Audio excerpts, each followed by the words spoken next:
Are my judges ready? I want you to take a look at the screen. On the screen, there are many historical figures. One thing all of these people have in common is their diagnosis of autism. Now, all of these figures would have been or have already been diagnosed with autism. My mother is a special ed education teacher, and I've been surrounded in the field of autism and special needs for many years. Growing up, I have seen people with autism and special needs get treated differently because of things they cannot control. And throughout the years, I've come to realize that it's part of the human nature to make fun of things that that people don't understand. So for my project, I decided to educate people on the topic of autism with my project, Different Minds, United Vision. It was a day of fun for kids, kindergarten through 12th grade, with special needs and autism. First, I want to educate you guys on the topic of autism.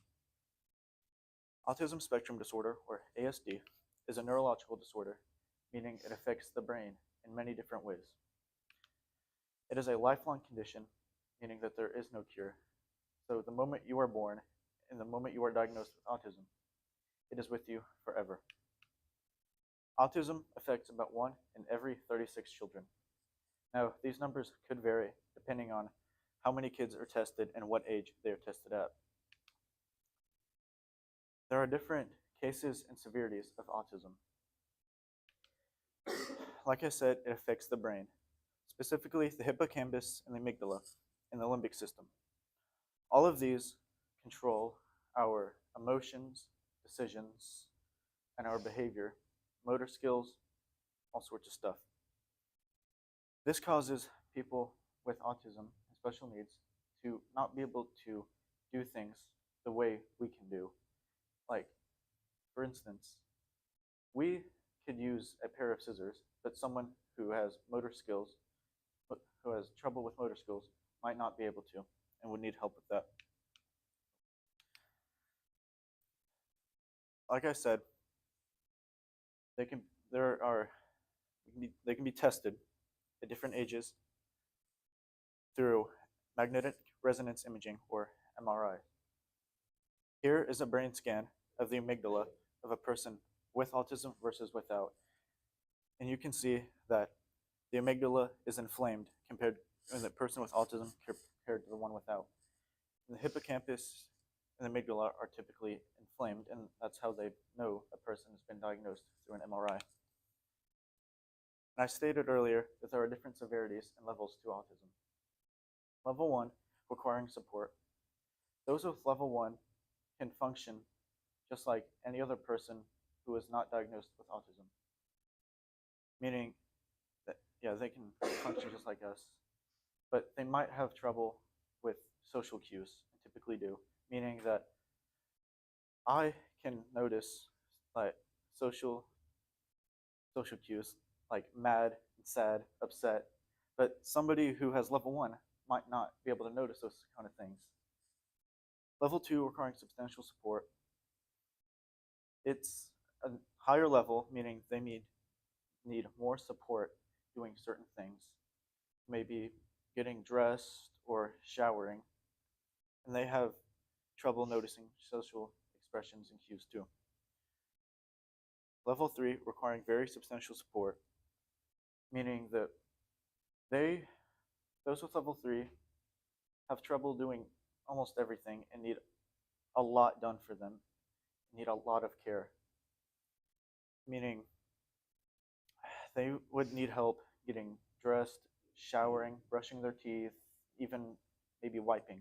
And a lot of the times, level 3 are nonverbal, meaning they cannot talk and explain themselves through words like we can. So for my project, I stated earlier that I did a day of fun for kids with special needs and autism. Here, we had many different activities that we can do. We had basketball, scooters, cornhole, bouncing balls, all sorts of stuff. But there were many steps to my product place.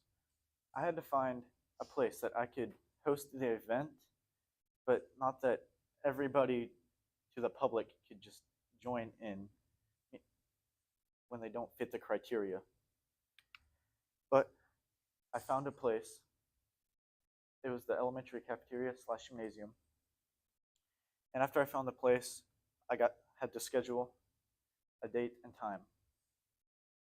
After I scheduled the date and time, I had to make flyers to send home with the kids. And then I had to find the equipment to host the event. And luckily, the elementary cafeteria and gymnasium had the right equipment that I could use. Here's a picture of my flyer.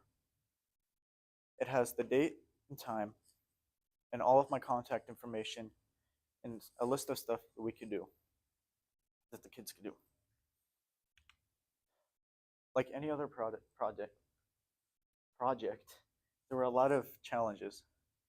Communication was a problem because my mentor was a special education teacher, and I was playing football at the time, so we couldn't really meet after school because I had practice and she had meetings and meet with kids and help them. So we would settle and meet in the morning before school, and we got a lot done during them. Participants was a really big problem to face because even though I sent out flyers, there was no for sure that any of them would show up. And I was worried that none would and I wouldn't have a product. But thankfully I did. And it was a lot of fun. I want to give a big thanks to everybody that helped out with my project and all the kids that showed up. Without them, I wouldn't have a product and I would have failed. Thank you. Do my judges have any questions?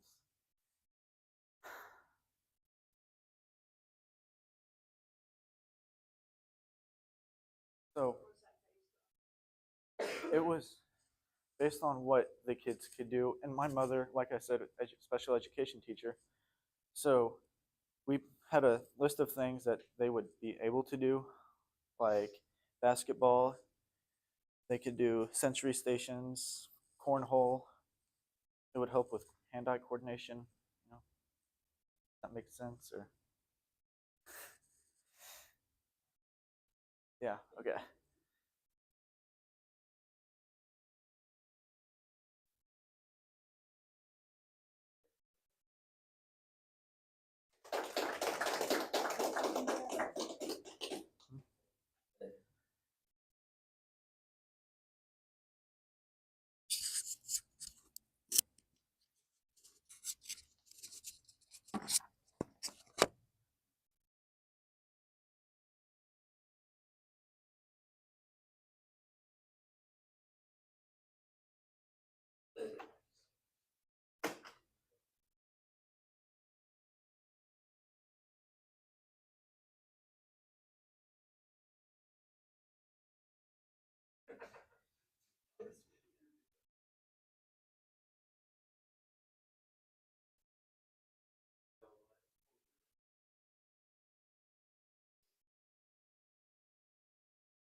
Room 107. No, I don't think so.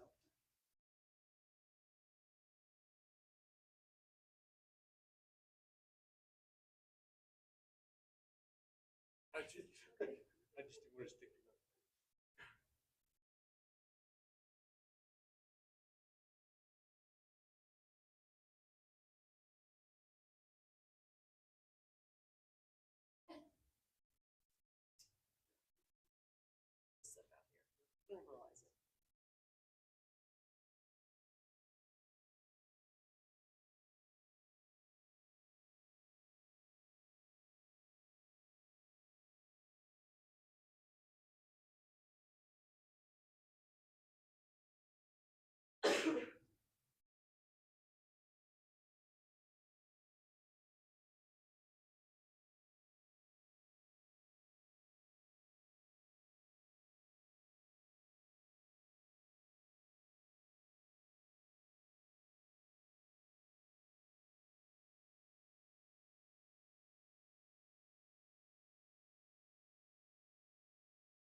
She told me that. I'm gonna have to go make a comment. So I felt like Just remember, I it's guess all being recorded. It's being broadcast right now. So you know.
That's where she's gonna be, so stop.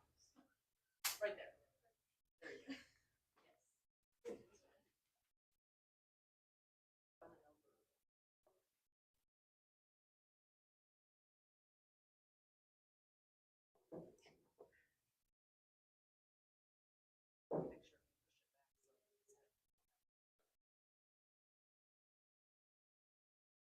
Have 7 minutes. No, Okay. I just wanted to make sure we got it. Well, you're good, and that's what I'm just saying, if you don't wanna stand up there, you don't have to for 7 minutes. That's totally up to Tell me you. twice.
You may not want the microphone on.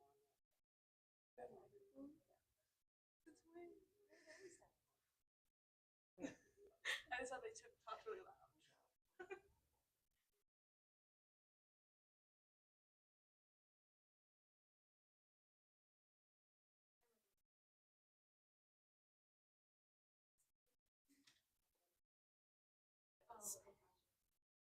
And we wait till the time to, because, well, no, if somebody might wanna come watch you, and they're somewhere else, and I know, no, you guys always tell me that, but that's not how it works. Okay. Get my hair to get on it and noise. Okay. Like the new thing for like today. I'm gonna. Okay. I'm gonna keep my hair back so I don't like ruffle it.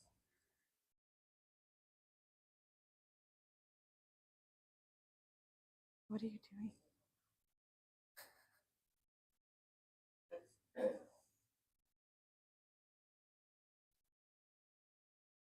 At least it's not like a rainy day. It's a gloomy, like a good day.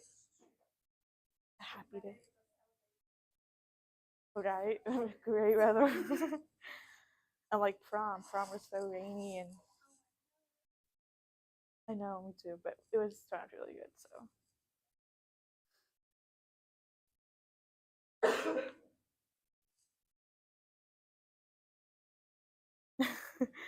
Wait, hold the door. Okay.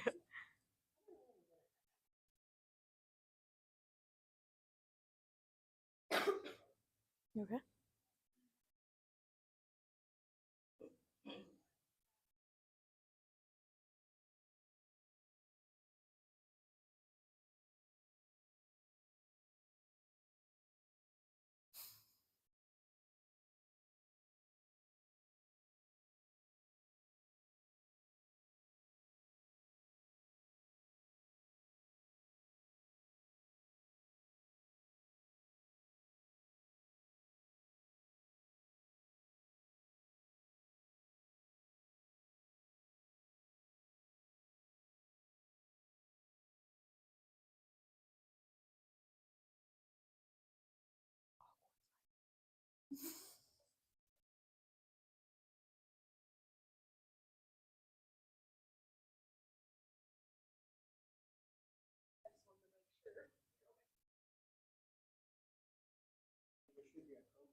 Ready? Are my daughters ready?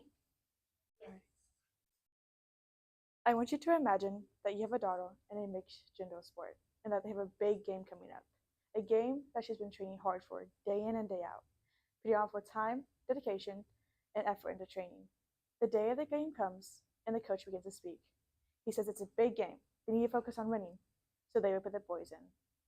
And just like that, you see all of her emotions leave her face. Because all of a sudden, every hour of training, every sacrifice that she's made vanishes under those words. But not because of dedication, effort, or skill, but simply because she's a girl. For decades, women have fought for the right to play in sports. But to this day, are still denied the same support, opportunities, and respect as men. Inequalities in sports is more than just about getting able to play. It's about getting access to equal pay, media coverage, opportunities, and etc. Hi, my name is Cadence Johnson, and my project focuses on the inequality in sports. Now, despite progress, women still to this day get discriminated against when it comes to media coverage, pay, opportunities, and leadership roles. I've always been passionate about sports and fairness, so when I saw women working just as hard as men, but only to get less opportunities and less respect, it made me really want to research the problem a little more and take a deeper look. Throughout my research, I found that the inequalities in sports is deeply rooted in the media coverage, pay, and outdated stereotypes that hold female athletes back from what they're capable of. Now, I want to break this down a little more for you so we can take a closer look. My first topic being the pay gap.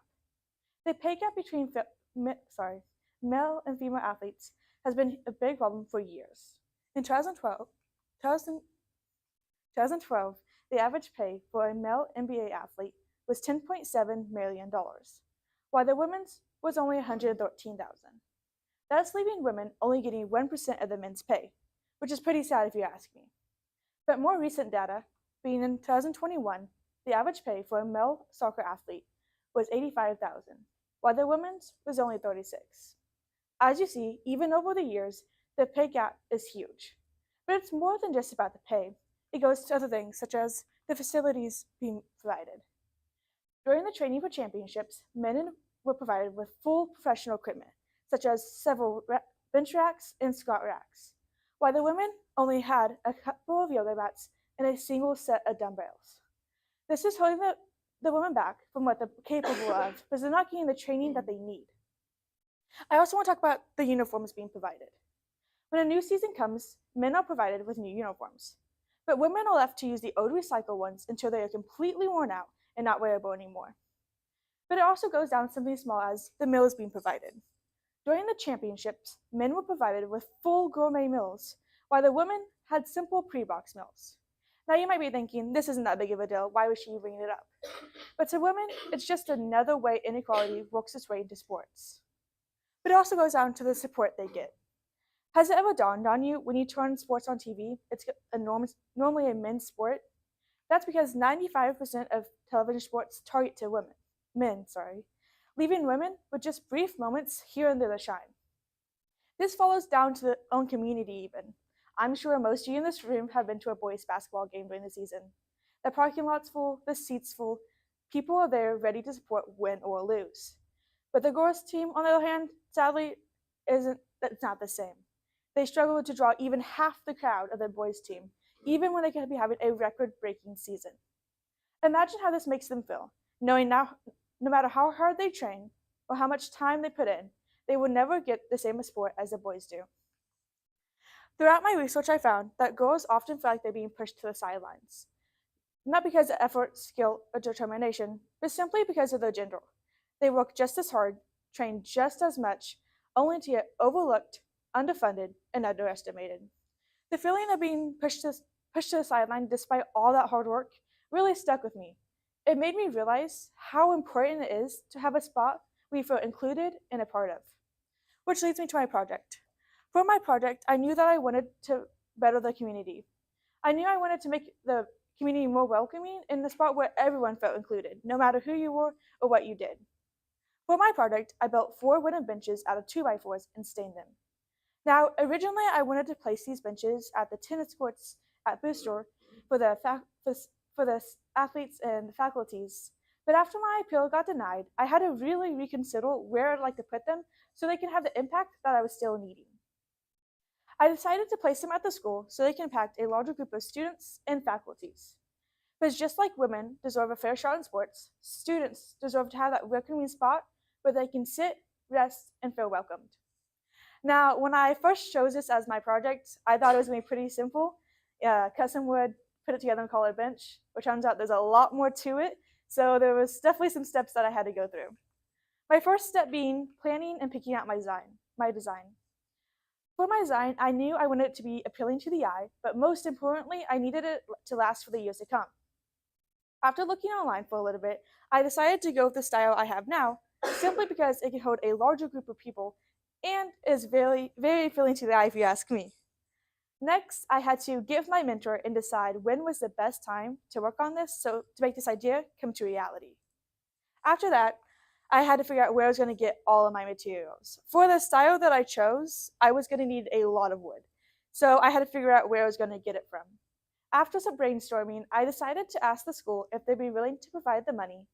Luckily, they said they would love to, so that box was checked. Moving on, I had to go through and cut all the wood at the measurements I needed, which brings me to my last couple of steps, assembling and staining. After I got all my wood cut, I went through and assembled all the benches. And after that, I went through and put a couple layers of stain just to make them stand out just a little more. Here are a couple photos of me working on the benches. In this one, I'm staining, cutting the wood, and assembling the benches. And they're just a couple extra to give you a better look at it. Now, although this product went very smoothly, it had its challenges just like any other. My first challenge being my appeal getting denied. It honestly surprised me when the city denied my appeal because I was not expecting it, but it made me just have to adapt to the situation, figure out what my next move was, and move on. Another challenge was wood cutting. Now, you might be thinking, how can cutting wood be a challenge? But before this product, I hadn't had a lot of experience with a table saw, so when I would cut the wood, I was either cutting it too short or keeping it too long, which would have really affected my product in the end. But through some practice, I was able to get the measurements that I needed, and the measurements that I needed, and worked it perfectly fine. Another challenge was holding the boards on top of the bench down. Now, I hadn't really thought about how I was going to do this yet, but after my mentor showed me a way, I ended up having to get this big drill in a small area at just the right angle, and it was honestly pretty frustrating, but through some patience and practice, I was able to get it down and secured.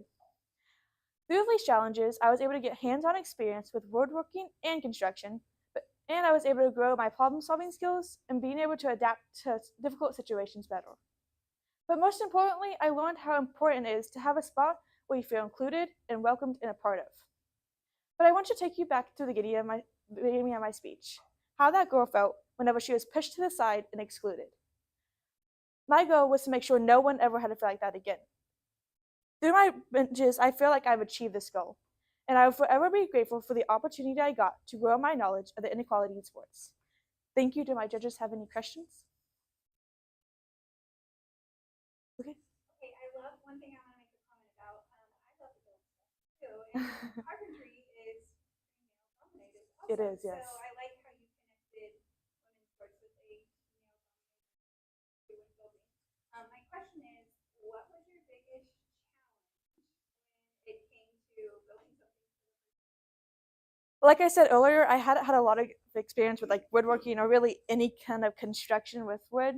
So I was very scared, but the biggest challenge I would say was honestly relying on my information. I knew that I had to do it by myself, so it scared me knowing that I had to do it, and I didn't really know what I was doing, but I had a good mentor. So honestly, just knowing that I had to do it all by myself. Yes, they are. They definitely are. What made you decide that as your physical progress? Well, like I said, originally I wanted to put them at the tennis courts because we don't have a lot of seating there, and I was on the tennis team, and I always realized that people always used to have to bring the lawn chairs or something, and so that's why I chose my original project as a bench. But I also think throughout my challenges, I am putting them at the new softball/baseball field at the below the Barrow training facility. And I think it's that's a great place too, because the reps and the coaches don't have places to sit. So it's just a more comfortable environment they can sit in. Any other questions?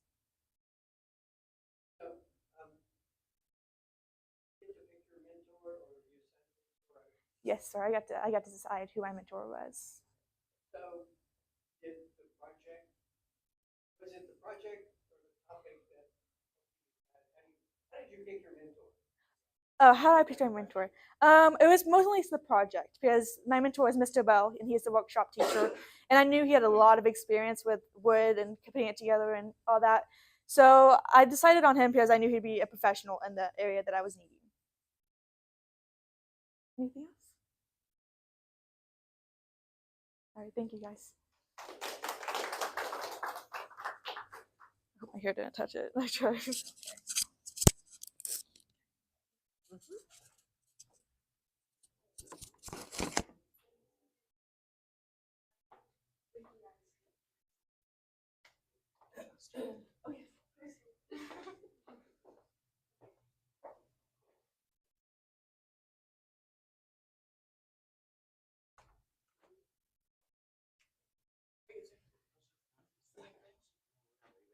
Leave it for the rest of the night.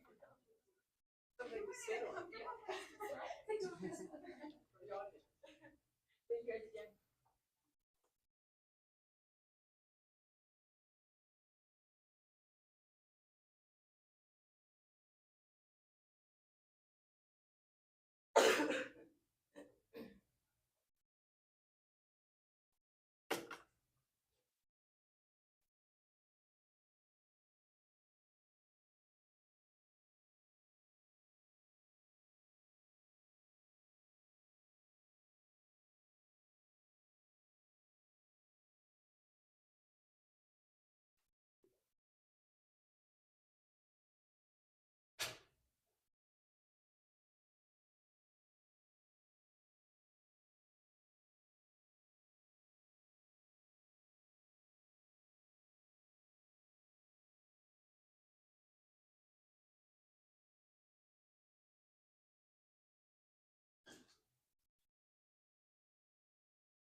I start whenever, or do I have to start now? Oh, okay. I was feeling like it was on. I thought it was on me to start, or. Mhm. All right.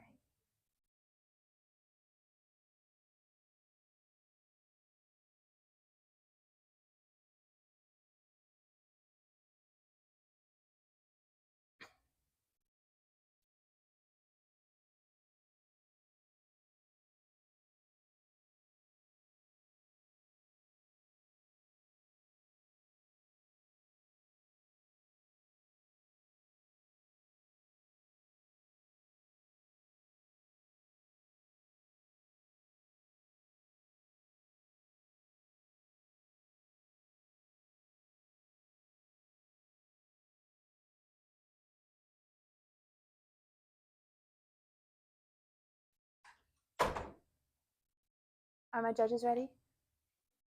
I'm going to start off by talking about Kelly Herron. 8 years ago, on a Sunday afternoon, Kelly Herron went on a marathon training run in a public park in Seattle. She ended up taking a break in the middle of her run to use the restroom, which would later turn into her worst nightmare when a man hiding behind the stall came out and attacked her from behind. She managed to escape and made a post the next day claiming that the only reason why she lived was because the company she worked for brought in a self-defense program and had their employees attend. Hi, I'm Carson Gilbert, and I believe that the opportunity to learn self-defense should be given to any girl to strengthen her mind and to protect her from the unexpected dangers of the world. In my research, I learned that self-defense is mainly for men, but it should be primarily for women. In a research done by the National Sexual Violence Resource Center, they found that 81% of US American women were known to have experienced assault or harassment in their life. And unfortunately, most of these women were only 30 years old when they took this study.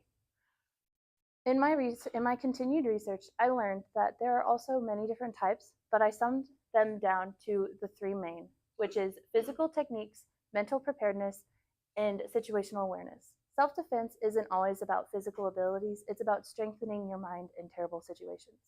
Physical techniques are the bodily movements that you learn, and it also involves the weapons that you learn to carry and use properly and safely.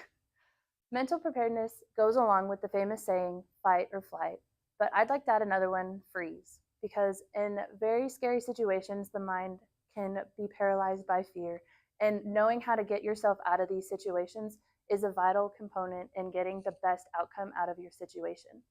And lastly, situational awareness. Learning how to assess a situation before you even get to it is very important because you can always learn to avoid things and you can always be on your guard to see things coming and to avoid them entirely.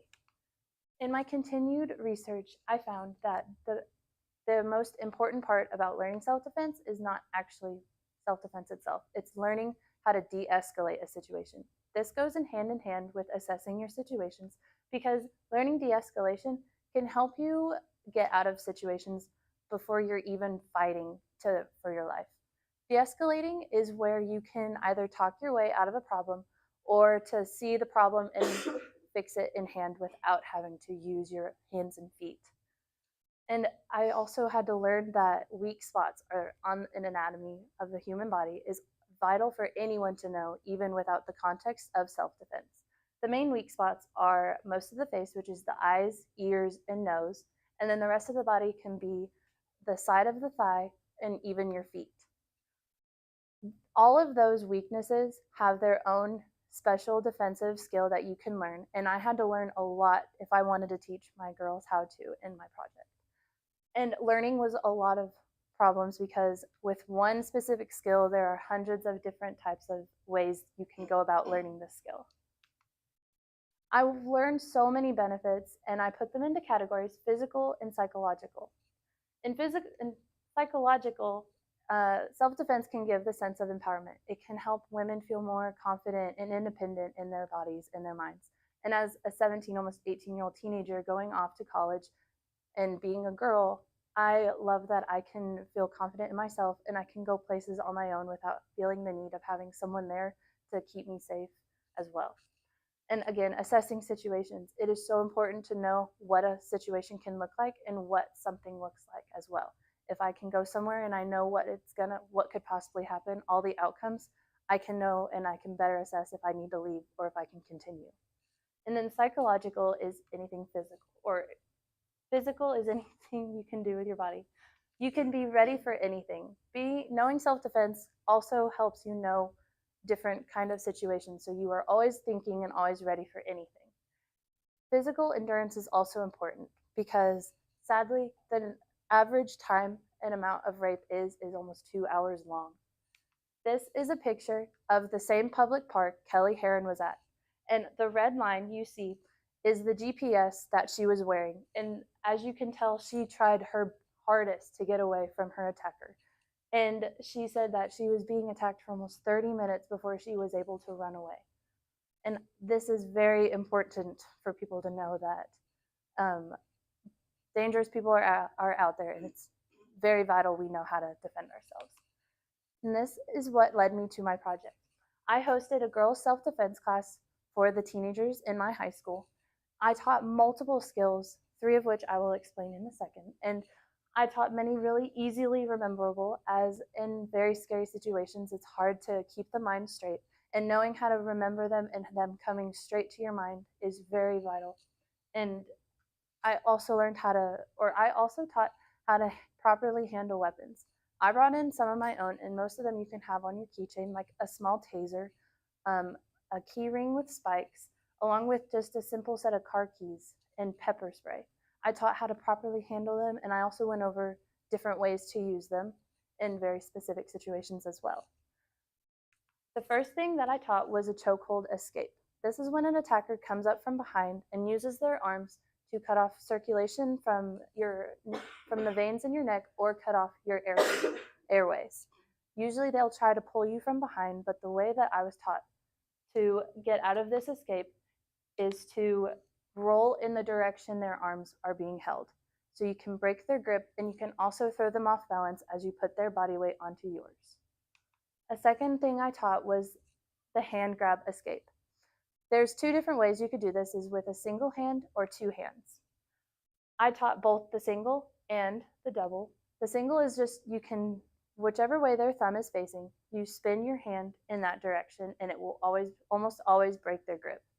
And with the 2 hand, you hold your hands as tight as you can and you swing down with as much force as you can, breaking their grip. And this will go for almost every single person who can grab you. And it's very important because you can easily get the momentum to run away and to escape. And it can also throw them off balance, as they were not probably ready for it. And then the final thing I taught was a shoulder grab. The shoulder grab can be from the front, the side, or from behind. The easiest way to not necessarily get away, but get the upper hand of the situation is to, whichever shoulder they have grabbed, you take that arm and you swing it around, grabbing their arm either in front, beside, or from behind, twisting.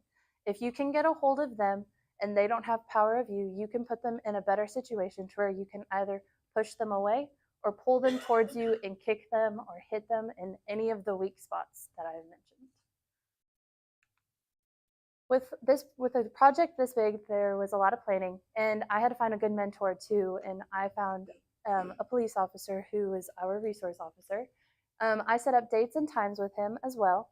I had to reschedule my dates a couple times because I wanted to do this in November, but I ended up doing it on December 14th, 2024. There was a lot of sports practices that I had to work around, and that's why I had to reschedule a couple times. And my location, I was planning for the new gym, but it was actually hosting the Bears for a Better Christmas that day, so I had to move it into the Bears Den, and thankfully no one was there for me to use. I designed a flyer, and I posted this flyer around the high school so it could catch the eye of all the girls, and I also posted it on Facebook and social media as well, so I could probably get as many girls as I could to show up. I had 25 permission slips that I posted at the front office, and I had 16 signed and returned ready for me to go through and make sure they were properly filled out. I emailed these girls as well to let them know of the upcoming event, and how excited I was to teach them as well. But what I needed to learn was a lot, as I had not much knowledge on this topic. I had to go over with my mentor, and he taught me so many things that I am very grateful to learn. And he also gave me many resources to also look into and many people to go to as well to learn more if I wanted to. Sadly, even though a project can be really fun and really great, there are always challenges, and I had two pretty big ones. My attendance, I had 16 signed permission slips turned into me, but I only had 5 girls show up. And this was a problem that I thought would have really been a detrimental to my project, but I worked with what I had and I pushed as hard as I could, and I changed some of my schedule around, which was a little difficult, and I'm not big on change, so it was really hard for me. And teaching 3 groups of girls compared to 8 went a lot faster than I was expecting, and we ended up finishing an hour early. So that was a little harder to swallow too. My mentor, the officer that was my mentor, he was unfortunately unable to be there as well, and I was really scared to do this on my own, but I learned in the moment that I just had to do it. I couldn't wait, and it was honestly probably the best outcome because I was a leader and I went out of my comfort zone and I taught to my best ability. And I'm not saying I'm glad he wasn't there, but I'm glad that it was a chance for me to push myself further. Kelly Heron went on to create a charity fund to help the girls that were in her space as well. I, however, didn't create a charity fund, but I hope that I helped the girls that came to my project as well. Thank you. Do my judges have any questions? Yes. Yes. I'm an old person, all right? I'm a very old person. Now, what can I do to defend myself? I'd say the best things to do would be with your hands. The first thing he taught me was to put your hand like this in a fist and to push up on someone's nose. And that's the quickest way to make sure they know who they're dealing with if someone comes up to you. Very nice. So, first off, let me say, as the father of 2 daughters, teenage daughters, I appreciate this. How long was your class? I wanted it to be almost an hour and a half to in 2 hours, but it was a little over an hour long. So do you think you could teach this in a way that it could be very sporty, or maybe you could do it at different places, different people could do different places? Maybe if I looked into it, but at the end I had a video that all the girls told me what their favorite thing they learned was. And maybe I could probably post that somewhere, and I could post some more demonstrations too. So what was their favorite? Was there one or just all over the place? They were kind of all over the place. Most of them liked the wrist breaking out of a hand grab. It's honestly kind of the more fun one too. One more thing. Yes. When I was 10 years old and the most innocent child in the world, I was sexually assaulted by the elementary school principal. I was like, I didn't know what to do. And the terrible thing is that I never told anyone because my father would have killed him. And, little girls, and I also thought, who's going to believe me? I was a poor kid. We didn't have anything. We lived in the wrong place. Who would believe me? This guy was like a saint. But, little girls need to speak up. Because I look back and I think, how many other little girls, I wasn't the first one, but he did that too. How many other little girls went through that because I didn't speak up? They all have brothers and fathers. That's part of this whole message, Speak up and take care of yourself. If I know what I know now, well, yes. But like I say, it's an important thing. I loved your presentation. Thank you. To continue with learning more. I think I do. I didn't, at first I wasn't really sure I was going to continue, but learning more has been really interesting, and there's so much more that I can learn too. Yeah. Thanks.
so I'm really worried it's gonna fall again.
Yeah, I know.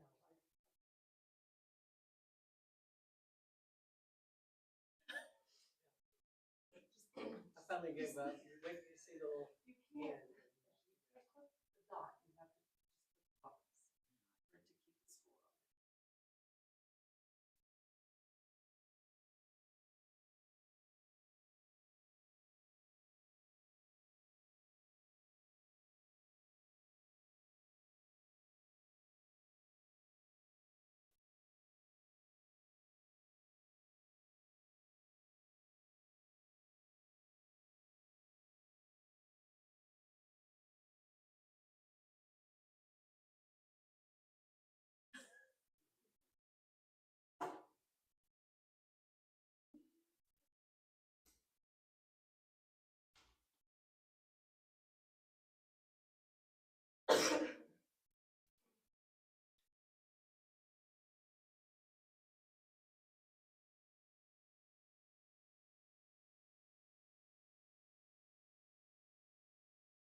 All right. Alrighty.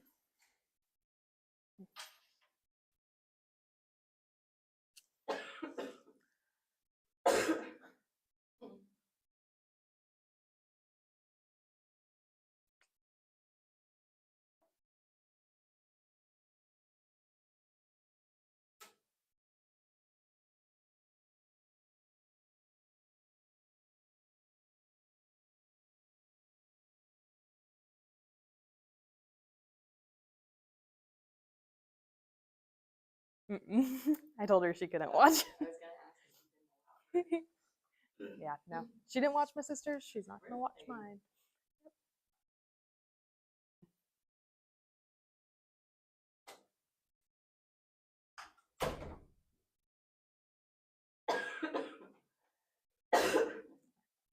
Are my judges ready? Art holds the power to change and revitalize communities. Art is visual, musical, or theatrical expression used to evoke emotion. Hi, I'm Heidi Weimer, and propagating art throughout a community establishes culture. I know art has surely improved my quality of living. From the time I was finger painting to doodling to sketching, I have reaped many benefits thanks to art. One of these benefits includes health. Art typically triggers a positive response within the brain. Social prescribing can be a great change for some communities. Social prescribing is used to describe the referral of patients to drawing, singing, or dancing classes. This is said to work for a wide variety of conditions, ranging from chronic illness to autism. Studies have shown that psychiatric patients requested less medicine on days that art was on display. They also showed lower rates of anxiety, less aggressive behavior, and spikes in their serotonin levels. Serotonin is one of the feel-good chemicals in our brains. So when we uplift this, we can uplift the community through mental health. Not only does art improve the quality of thinking, but it expands it. Now, art allows children to think freely and creatively. This is not taught through any other subject in school. While art does correlate to science with its experimentation and exploration aspects, it is not taught directly. That explains why art is, in fact, a valuable subject in our schooling systems. Art can also be a valuable promotional tool. Now, art tends to mix opposites. So this contrast can be eye-catching and draw people in. It can draw a passerby on the street into a shop they would not have previously gone. Art is also known to attract media attention, arouse votes, and mobilize constituents. Murals and billboards have been known to boost tourism. By boosting tourism, we can uplift the economy through dining, accommodation, and other travel expenses. By uplifting the economy, that grows the community. One of our very important members of our community once said, "The vibrancy of a fresh painting can lift spirits and boost morale. It can provoke new ideas and have a major impact on the feel of a town." This was my mission going into my project. My project all started when a local business owner, Riley Cartwright, reached out to our high school art department. He had a great spot for a mural located in the heart of downtown Willow Springs. This location was also in Rotary Park. So before I moved on with the idea of a painting, I sat down at a Rotary Club meeting and got their permission. Once I had their permission, I went to Beverly Hicks at the city and gained her approval, made sure there was no legality issues there. Once I had her permission, I could start brainstorming ideas. So we were in between a nature scene and a historical scene, ultimately landing on a historical scene. So from there, I raided the Willow Springs Historical Society archives and found my reference photo. I chose this reference photo of the westward-facing view of Main Street, mainly based on its educational aspect, leading lines, and overall quality of the photo. I took my reference photo, I scaled it down, sketched it, and colorized it, and this would now be my reference photo going into my mural. I took that photo, but I needed materials. So I reached out to my mentor, Mr. Ron McGarry. Mr. McGarry is a very talented artist. He is also a former teacher. He knew exactly what I would need going into this project. We ultimately landed on 3 4x8 panels of aluminum composite signboard, as well as outdoor paint from Sherwin-Williams. I used these 7 colors for my entire mural. You can see them here mixed on my palette. And before I could get to the actual painting part, I wanted to gain a little more experience painting on that large of a scale. So I helped my mentor, Mr. McGarry, restore some of our already existing murals downtown, including the cherished Buggies and Wagons mural. once I had my materials picked out and my experience on my back, I could start painting. Now, I'm a visual person, so these are just a few photos showing my process. So this is me sketching my projected reference photo. That's my final sketch that you can't really see, but those show the painting process. You can see that the smoke is really harsh. We thought that read like more pollution. We want it to read more as industry. So in the overall end product, I lightened it up quite a lot. And that just shows you some of the back and forth in painting such a large detailed mural. So, but it was done. So I had to worry about getting it on the wall. Now, I don't know if you guys know a lot about drilling into brick buildings. If you drill the wrong way, it'll leave room for water to get in and freeze and crack and destroy your building. So I could not do this alone. I had a great team of expertise helping me get this mural up. They value community and art in the community, and they were happy to do so. But a few scuffs and scrapes were caused during transit, so I touched those up. We transported these using flatbed trucks and ratchet straps, so friction was bound to happen, and it was no big deal. I just painted over them and signed it and sealed it, and it was delivered. It was done. So we had a ribbon cutting ceremony with some Subway cookies and chips, and got a great group of the community together to celebrate the new addition.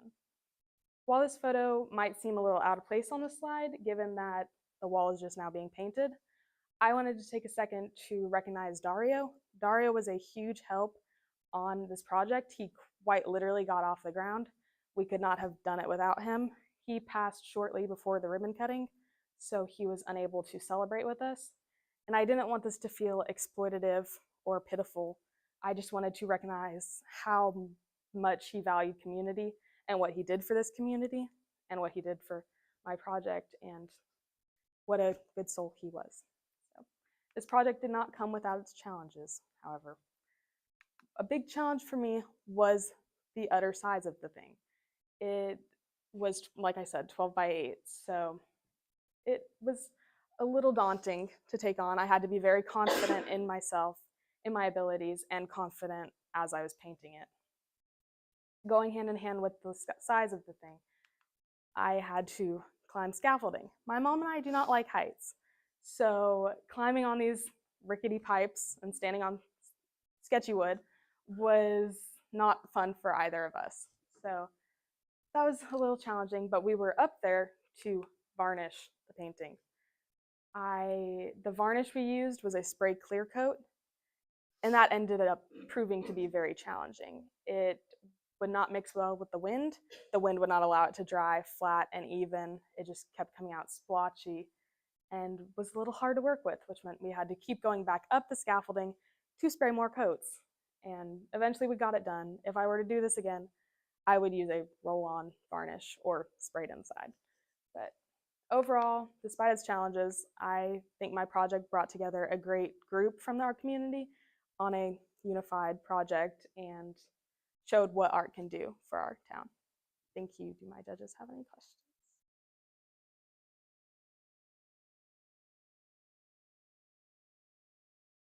Oh, what? Oh, thanks. I'm all red. I have a weird self-centered question. So in your picture of Main Street, there's a Yes. sign that looks kind of like a 9. Yes, Is that a hardware store? I believe so. Because I've seen that. Yes, I in believe a you're correct. picture of my hometown, and I've seen that same shape. Yeah, it's like it's an arrow and a 9. Yeah, Kind of right behind I don't you know. in that other picture. yeah, yeah, I think it was a hardware store. I painted it, so it says on my mural Yeah, in I real think font. you would look at it close enough, If you because can I go can't look at the tell. mural, it'll say hardware probably. So, If it's Ace or True Value or something like that, 'cause it I've was seen that probably one something. before And I definitely have people I can ask because throughout this project, I was asking. My uncle is our town historian, so I was constantly asking, making sure the buildings were at least somewhat accurate because I just kind of drew them from my imagination, but I made sure they were somewhat accurate. So if you had a lot of people come up to you and say, "Oh, I always did that," Well, my dad's pretty old, so he recognized quite a few of the buildings. Like, oh, I remember when it looked like that. And so, I don't know where. Yeah, yeah,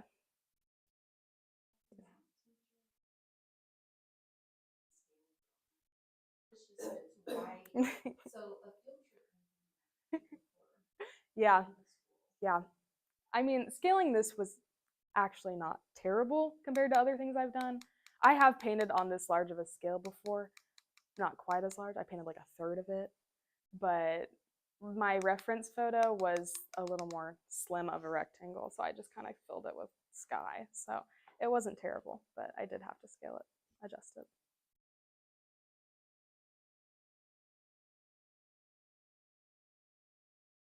Thanks. Thanks. There's that.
That's what's here. Yeah.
Use one of these.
Thank you.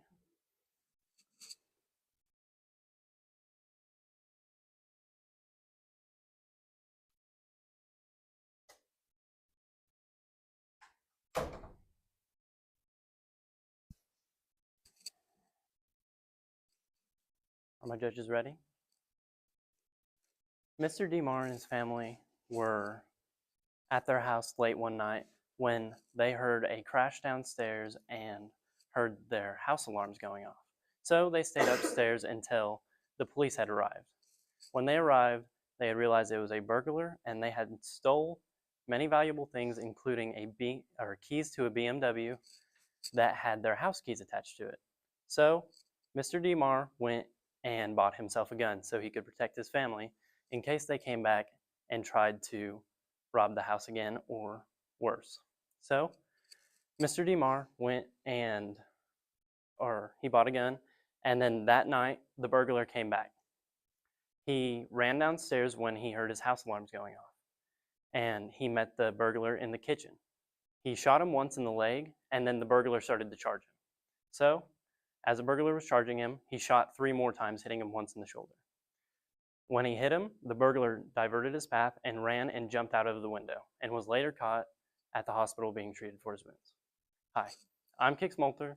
In my opinion, politicians attempt to sway the view of the public towards more gun control when in reality it should be more criminal control.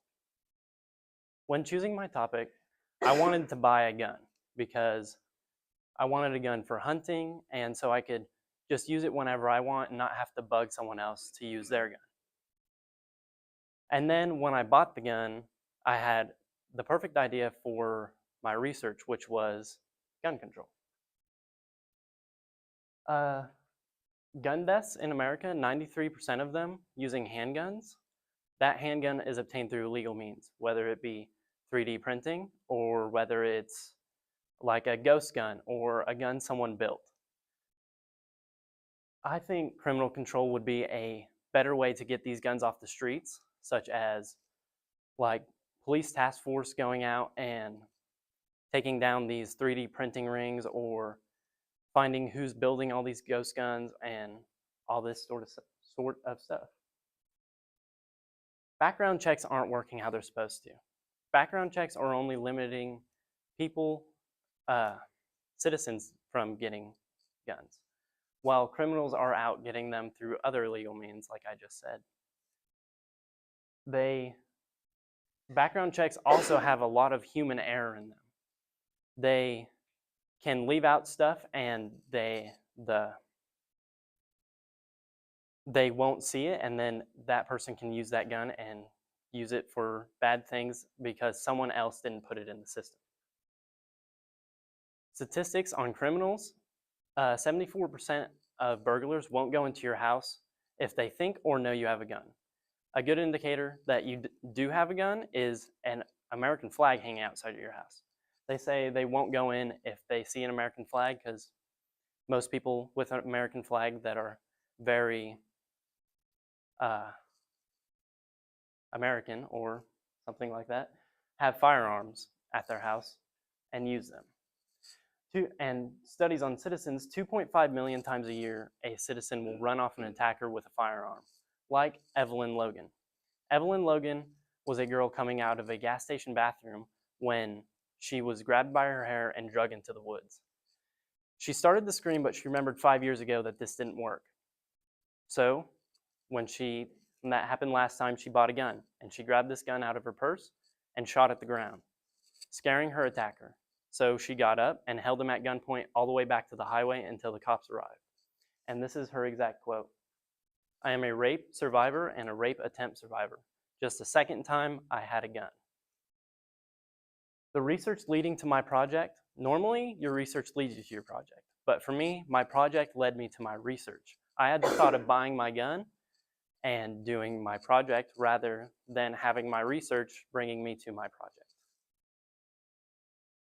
When buying my gun, or the progression of buying my gun, I had to find the right gun. I went to many different pawn shops, and in the beginning of this project, I was going to buy a wood stock gun and restore the wood on it, but I could not find one anywhere around here. I had looked many, many times and only found ones that were completely destroyed and you couldn't even think about restoring it, or they were already in perfect condition. And then buying the gun. That sent me back 3 weeks because I had to buy the gun and go through my background check, and I had never bought a gun before. So it was extra long for me. And the cost of the gun. It was over $400 for this gun that was not in the best condition, but it had to do for my project. The supplies you'll need for hydro dipping a gun or anything is a plastic tote, like a moving tote. So you can put your water in it, and then you need your spray paint so that you can spray your paint on top of the water and create your layers of paint, and your gun stock or whatever you're hydro dipping. A lot of people just do rocks or something of that nature. How I did it, I had to take the gun apart. So when I took the gun apart, all you have to do is take out the bolt, and then you take out 2 little screws and the barrel just comes right off, and it's just the bare stock. And then after that, I had to tape off the gun. So I taped off all the grips so they wouldn't get destroyed and I can still use them. And I taped off any open areas so it wouldn't get inside the gun and mess it up in any sort of way. And then I spray painted the gun stock because I wanted a blue and black design on my gun stock, and it was already black, but I wanted more blue to show through. So I spray painted it blue, and then after that, I had to get my water and get it up to 75 or 80 degrees. And then after you do that, you can spray paint the top of the water. So it creates a ring of paint, and the more you spray, the bigger it gets. And you want to make a big ring and then spray your other color inside of that ring. And then keep doing that, making your layers of paint. And then you actually hydro dip whatever it is. It takes 1 to 2 minutes with something bigger like my gun. I had to slowly lower it into the water and let the paint adhere to it. And then when refurbishing my gun, it was not in the best condition. It was not well taken care of when I got it, and I had to clean it so it would look better than what it was because it was not very nice. And then I had to install a new bolt. It was simple, I just threw it right in there. My trials with this project, first, I had to find the gun, went to over 15 different pawn shops, and like I said before, I was looking for a wood stock gun before, and I could not find one, so I had to settle with the synthetic stock. Then I had to get a bigger plastic tote. I had everything ready, my water was up to temp, I had my paint sprayed in it, and I went to go hydro dip my gun. It did not fit. So I had to pour out all my water and then go to Tractor Supply, come back, and redo the whole process again. When I did that, my paint did not stick because I did not have my water up to 75 or 80 degrees. This is my product. It came out way better than I thought it would come out, and I'm very, very happy with it. Politicians attempt to sway the view of the public towards more gun control, but if we keep getting more and more gun control, we're not going to have any more guns to protect ourselves against these criminals getting guns through illegal means like 3D printing, ghost guns, or them making guns. And I think criminal control would be a better alternative to that. Thank you. Do my judges have any questions? Think that you would do that process on Yes, you can do it on like the front of a controller for like a PlayStation if you take off the front face. I've done that before.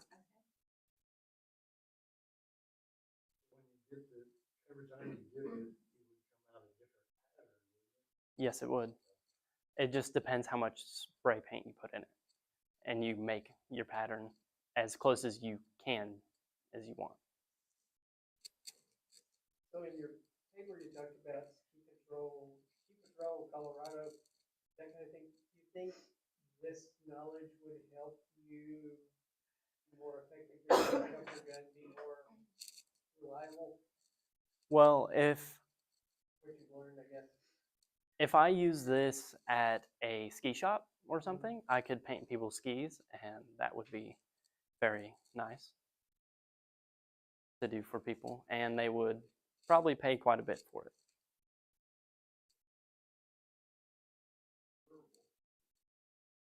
Is what?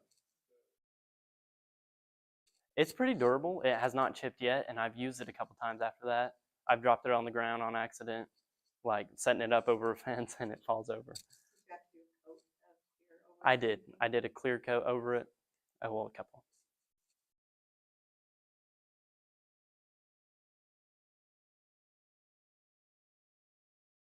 Thank you.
Are my judges ready? A storm is brewing, not in the sky, but in parents' hearts. They're struggling between the decision of their religious beliefs and providing medical care for their child. This is Matthew Swan. He died at the age of 16 months due to something that could be healed by a simple round of antibiotics. His parents left him out of the medical care that he needed, leaving him medically neglected. Medical neglect is a subset of child neglect. It could leave the child harmed, disabled, or worse, dead. Hi, my name is Zoe Holmes, and I believe that parents shouldn't have to choose between their religious beliefs and medical care for their children. When I was younger, I was always interested in the medical field. And then when I got older, I knew I wanted to be a pediatric doctor. Then one day, my 1-year-old sister had a seizure. This shined the importance of the medical team and their ability to care for everyone. When I found out that there are people that don't provide medical care for their children, I was shocked. So I immediately dug into this topic.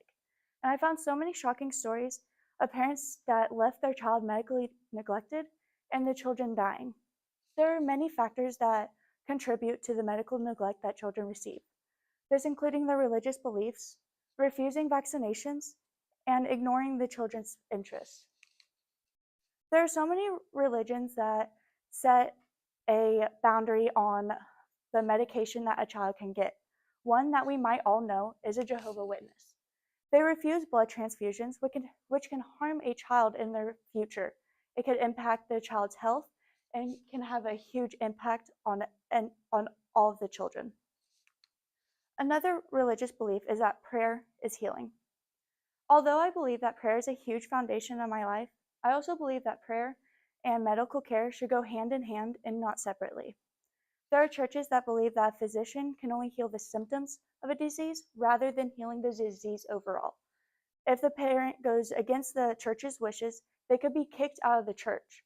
And since their church is a huge foundation on their life, they believe that their religion is way more important than the medical care for their child. Finally, another religion is that churches believe disease is caused by sins and negative feelings. They believe that what the parents are feeling and the sins that they committed is why the child is sick. They believe that the parent needs to find spiritual healing before the child can get the healing that they need. Without the child immediately seeking the medical care that they need, it could have a huge impact on the child's future. Another factor that seems small to some people, but is actually a huge concept in the medical world, is the refusal of vaccinations. There's constantly new diseases evolving and old diseases evolving constantly.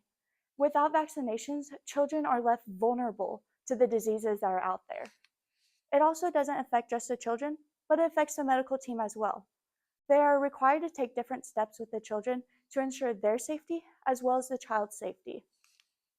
This puts the children at a risk of a poor health outcome. They have lower risks of being able to overcome these diseases because of the different direction that the providers have to go and because they were not vaccinated. Finally, tying this all together, children's interests need to be seen and heard. They want to be free of pain. They don't want to be stuck in the hospital bed or in the clinic. They want to be outside playing with their friends or at school. They need to be seen and heard. At the age of 16, a child can be charged as an adult in court. However, they don't have a say over their medical treatment. Although children under 10 don't have a good health literacy, meaning they don't really understand their health and how it would affect them, children at the age of 16 understand what their health is. They understand the potential outcomes of certain health treatments, and they can make these decisions on their own. For my product, I wanted to do something that would tie in with my future career and this research. I wanted to see firsthand on why parents would refuse the medical treatments that they refused. I did a 40-hour apprenticeship at the West Plains Pediatric Clinic, and I got to see these refusals firsthand. I saw parents refusing the vaccinations and certain medical treatments because of their religion or because they just simply didn't have a good reason behind it. They just didn't want to do it for their child. I also got to see medical treatments that aren't usually done in a clinic setting, such as an EKG. The nurse I had shadowed told me that she had only done the EKG previously one time. So I was very grateful with my time there that I spent to see this happen. I also got to see vital signs. Vital signs is a foundation of how our body is functioning. It includes our respiratory, temperature, oxygen, pulse, and blood pressure. This is done on every child that walks through the door. With it being done so much, I was able to pick up on this easily, and it's something that I can say that I can confidently do now. Although it may seem like my product was super easy, that is not the case at all. The first 2 weeks, I had a good contact with my mentor. Then after that, there was silence.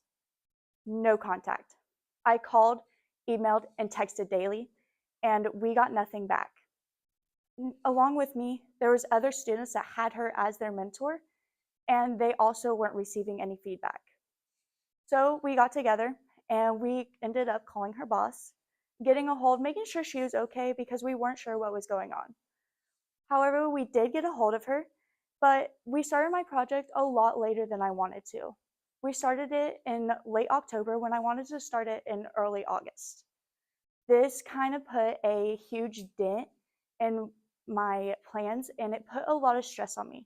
Since I'm involved in sports at the school and nursing school, it was really hard to fit in this time, but I did do it, and I was able to accomplish this. There was also HIPAA regulations. HIPAA protects the patient's identity and keeps their privacy private. It's so that their treatment and conditions doesn't get leaked to other people that they don't want them knowing. It keeps the doctors from talking to other doctors about it that aren't the patient's doctors. And in that case, I wasn't allowed to take pictures. I respected the HIPAA regulations, so I didn't want to disrespect the client's wishes by taking pictures in the area they were at because you never know who's connected where. However, it was a learning process for me because when I continue to my future career, I will have to follow HIPAA regulations, and allowing me to follow it while job shadowing will help me in my future greatly. After all that I learned there at the clinic, I learned that children deserve the best care that they can get. They want the best care that they can get so they can be outside running and playing with their friends. They want to live, and they deserve to live. Matthew had a 95% chance of living if he got the round of antibiotics he needed. My sister is now 5 years old because she got the medical treatment she needed, and she'll be able to live a happy, normal life. Matthew's parents weren't as lucky. However, they did make a social media platform page to spread awareness of parents and telling them that they believe, as well as I, that parents don't have to choose between their religious beliefs and medical care for their children. Thank you. Do my judges have any questions?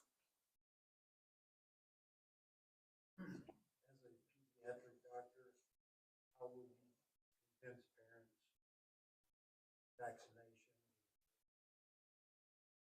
So I don't think I alone could change parents' religious beliefs. Since they have a strong foundation in their religion, I don't think I could change that. But I just want to spread awareness because, like Matthew's parents, they didn't get the awareness that they needed. And I just hope I can provide clear message on how it will affect their child. So not making the decision for them, but just making sure they have all the information. Yeah. Because my question was kind of related to that. My wife is a physician and a mother. And I know Yeah. there's a struggle with who gets to make the decision and where the line is drawn. And that's what I kind of asked. How do you decide in this situation I'm dealing with a parent and a child? What do you do? Yeah, it's a very fine line that can't be crossed. Parents believe that they should have the overall say of their children, but then there's also some parents that don't listen to what their children need. So I feel like just making sure that the parent knows fully and like they fully do understand like the consequences of not providing care instead of just saying, okay, well, there you go.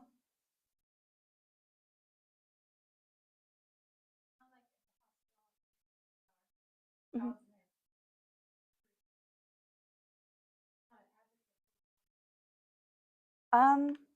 The parent is their primary caregiver.